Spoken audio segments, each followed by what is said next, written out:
Subaru has just unveiled their new 2022 Subaru Outback Wilderness Edition, which is supposed to be their most off-road worthy Outback ever. And I think it's a swing and a miss. Andre, you're wrong.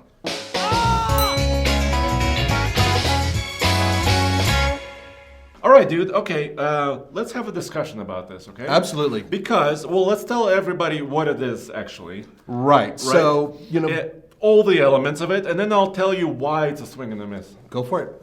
Okay, so it's the Outback. It's got a turbocharged engine, which It does. is 2.4 liter, which is fine. Okay, that's fine. But they're actually introduced it recently with a lot of video and footage of it actually doing very apparently hard trails.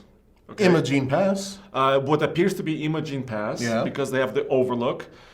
We have all the kind of the images that Subaru has provided in their press release and information. For example, this one you see behind me, where That's actually me up there. Oh, is that you? Gets me. Oh, wow. Yeah. I didn't recognize you. Yeah, I'm wearing shoes that have been never touched and never taken into the dirt. Okay, so what else do you get for this wilderness package? Okay, first of all, let's look at what Subaru is in general. Subaru does provide very good off-road systems for light off-roading in terms of dirt and snow and whatnot. So one of the things that they've had an issue with is ground clearance, and that has been answered because this vehicle has nearly a 1-inch lift, right? Yes. And it has a much stouter suspension system. It has skid plates. It has off-road, pretty damn good off-road tires. It's got Geolanders on it, right? Yokohamas? Yeah, that's right. Yeah. So you're already up several levels from where you were, and there's a lot of people out there who customize their vehicles to match what this one's already doing. So that's a real positive. And then you've got that unique front end. You want to show them what the front end looks like? They completely restyled the front end to make this vehicle look a lot different. So instead of it just being badges and like maybe a cool little thing on the seat, which is initially what we thought it would be, this vehicle actually has a lot going for it to make it a very different vehicle than the regular Outback. Oh, and on top of all that, Yes. I mean, it does have badges and cladding. It does have all of that. You know Yeah. what else it has? Huh. A CVT, a continuously variable transmission. And that, Nathan, is kind of my own, one of my focuses of what I'm talking about. Because, let me be clear, okay? Please. So my family, my wife and I, we own a Subaru Outback. Yes, you do. It's a 2015 model. It was one of the first ones of that generation that was actually available. We do have EyeSight, which is their driver assistance technology feature on the Outback.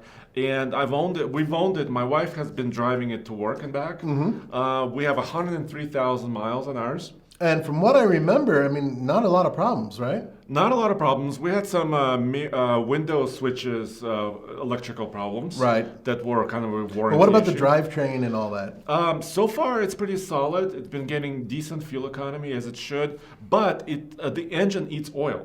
Really? We have, of course, not a turbocharged engine in ours, just basic one, the 2.5 liter boxer engine. It's been fairly solid, fairly efficient, like I said.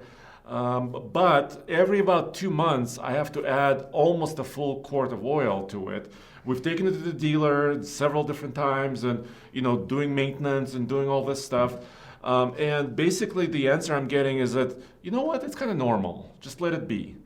But it's not leaking, right? It just eats it. Right. There's nothing on the garage floor. There's no drips. Which is good. That's because the car loves you. It's all about love. Oh, it's lovely to me. But so here's the thing about CVTs, right? It's efficient transmission, right? Yes, it is. It can go a long distance pretty well.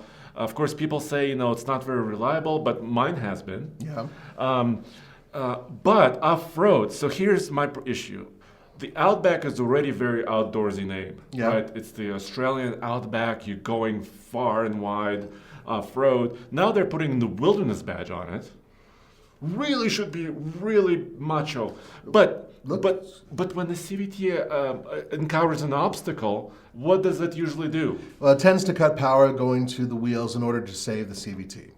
Yes. And that's my issue. So what if I come to a ledge or a rock or something else? Even if I have extra ground clearance, skid plates, which is awesome, right? Fairly good tires, the Geolander tires. But if it cuts power, I can't go anywhere. Well, you can. It's just a question of there are a couple things that upset the regular system.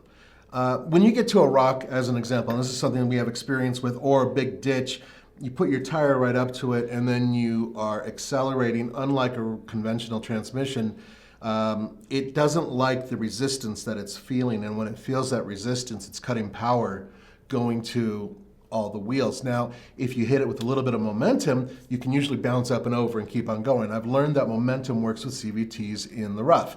Now, when you have more ground clearance like this vehicle has, you're able to get to those obstacles, hit them, bounce up on them, and keep on going without destroying the bottom of the vehicle, which is what a long time ago we were really worried about when we tested an Outback off-road and it got stuck constantly. One of the issues was I didn't want to bang it and hit it really hard and screw up the bottom of it, just to make matters worse with Subaru. Now, we did buy one, and we took that one off-road. Yeah, we did. And we owned that one for a little while. And it was a good car, you have to admit. I mean, it was great in snow, and it was very efficient and very roomy. In the dirt, it had the same issue, that it was fine when there weren't obstacles that actually stopped that momentum. But we didn't want to destroy the vehicle. We owned it, so we didn't want to slam it into rocks and bounce over it. Once again, this new one has a lift and skid plates underneath helping it, and plus that cladding, because that cladding's cool, and all of those things help. Now, also, Andre, Yes. this vehicle has pretty much the running gear out of the Ascent, right? Well, yeah, the engine and some other bits. And the final drive ratio in this is different than the regular Outback, am I correct?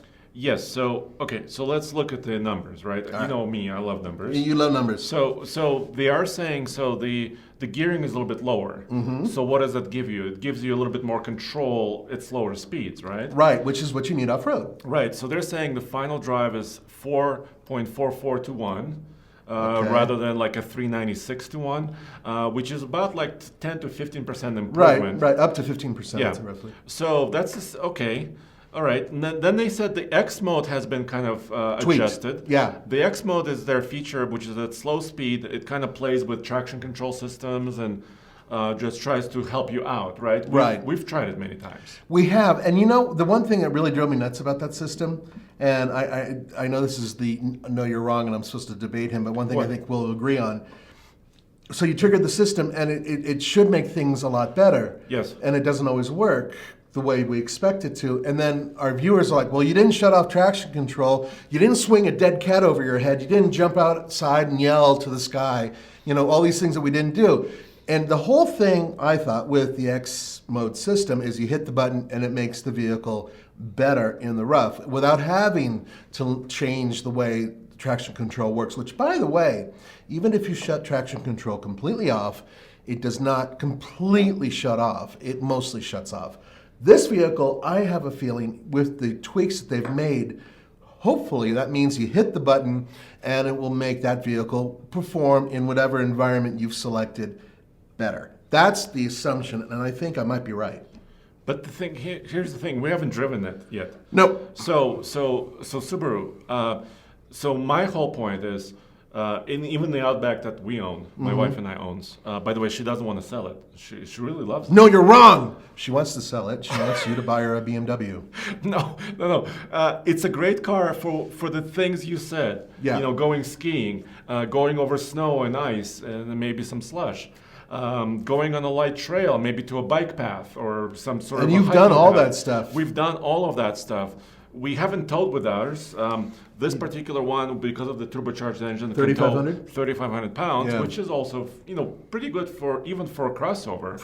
It's right up there with the smaller and mid-sized crossovers. Yeah, but once again, I don't know if it's really can back up that wilderness name. That's what I'm asking, and that's what I'm arguing. So first of all, Subaru, if you can loan us one, we'll take it to several trails near Boulder. You've seen them, either Tombstone Hill, maybe Cliffhanger 1.0, Right. maybe some other areas, and actually see, can it do some of the stuff that other four-wheel drive systems can do with other transmissions, like automatics or even manuals. Well, if Subaru isn't able to respond, then we can eventually get it from a dealership and or Toro or one of those other places that will loan us a car. But I'd really hate to do that. I'd much rather get a vehicle that comes with, from the manufacturer. Now, I just want to mention a couple more things before we wrap up. One of the reasons why I think this car is a really good idea is because a lot of people are out there taking everything from Crosstreks to Outbacks and Foresters, and they're lifting them, they're putting on more aggressive rubber on them, they're adding skid plates to them. They're basically trying to make them very similar to like a Jeep Cherokee Trailhawk. And when they go and do those things, they do make them a lot more off-road capable. Tires alone will make a vehicle like this much more capable. By the way, there's some little trim bits in here that we forgot to mention. It's like a copper color, right? Copper accents, yes. Yeah, that's really interesting. Recently, we drove a Jeep 392, and it had bronze accents. So I don't know, something about the bronze and copper age. Yeah. But really quickly to wrap up on my end, I think that Subaru saw that a lot of customers were doing this, and they went and did that. Will they decide to finally get rid of their CVT and replace it with an automatic or a manual transmission? Probably not. I think they're heavily invested in it. They're trying to get their return on their investment. They're seeing people are still buying them. Yeah. And, so far, in many cases like yours, they've proven relatively reliable. I mean, there are, of course, issues, as I mentioned, in terms of off-roading, but in general, the system works. So that is a positive, right? No, you're wrong. No, actually, you make some good points, Nathan, because a manufacturer has all the resources. Right. So when they do lift a vehicle, all the other systems will work. Like we mentioned, eyesight, the driver assistance technologies work properly. Right. Because if you're doing it in your garage, lifting your Subaru up, you can't, touch some of those systems, right? That is correct. And on top of that, aside from the fact that everything's warranted, just like your regular thing, keep in mind that they're required by law to take that vehicle after it's been lifted and crash it and test it and make sure that everything is safe on it, right? That's what a lot of companies have to do. So something as simple as a lift and extra armor actually takes a lot of investment and time and research in order to make happen. And that's with all automakers, right? So by doing this, that means that you guys out there who've been adding these lifts and adding these tires and everything else, you no longer have to really worry about that. The real question is, with this extra power and different final drive ratio and all these updates, will it be a better off-road vehicle? And I think the answer most likely is yes. All right, so guys, let us know what you think. So what you're getting with the Wilderness package, once again, by the way, we don't have price on this yet. No, we don't. It's a pretty good assumption that it'll be more expensive than your average Outback, but we don't know by how much. And currently the top end of the Outback is around 40,000 to 41,000. So this could be a little bit above that. We just don't know officially. Yeah. But what you're getting is lots of power, right? 260 horsepower, turbocharged engine. You got slight lift, you got the tires, you got the look and appearance of it, right? Interior and exterior. Exactly. Still a little bit of towing. You get that. But until we actually drive it in environments like this that Subaru is showing us, and actually figure out that yes, it has improved with the X mode and all the other features, I cannot say that this is the end-all solution. I just can't. I agree with you. We need to actually go and drive one of these off-road. You know what would be great is actually comparing this with like an older vehicle that we have in our fleet, just to see how it does. And I'm willing to bet that in terms of gas mileage and ride comfort, it'll probably beat anything out there. One thing I do know for a fact is that usually when you lift a vehicle, a factory lift, they tend to have a much better ride. That's just in terms of crossovers. So this could have a great ride. And of course, there's this conversation about CVTs, right? And some of you may say, well, we watch your TFL Off-Road channel a lot, and you test a lot of side-by-sides with CVTs. Very different setup. What gives? The side-by-sides actually, much lighter vehicles, their belts and their CVT systems are a lot easier to switch out and repair, even on a trail.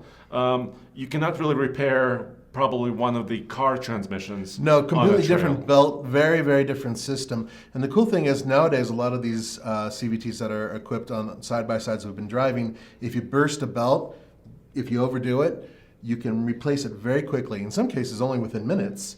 And you cannot do that with a car. No, with the steel braided belts that they use or the chains that they use and whatnot, totally different thing, completely sealed unit. You have to take it in and have it fixed. But as we've already proven with Andre and his wife doing crazy stuff in snow, which they do often, Over 100,000 miles on your vehicle, no CVT trouble.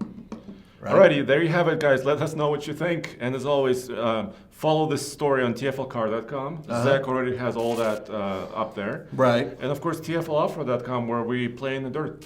Indeed we do. Thanks, guys. We'll see you next time.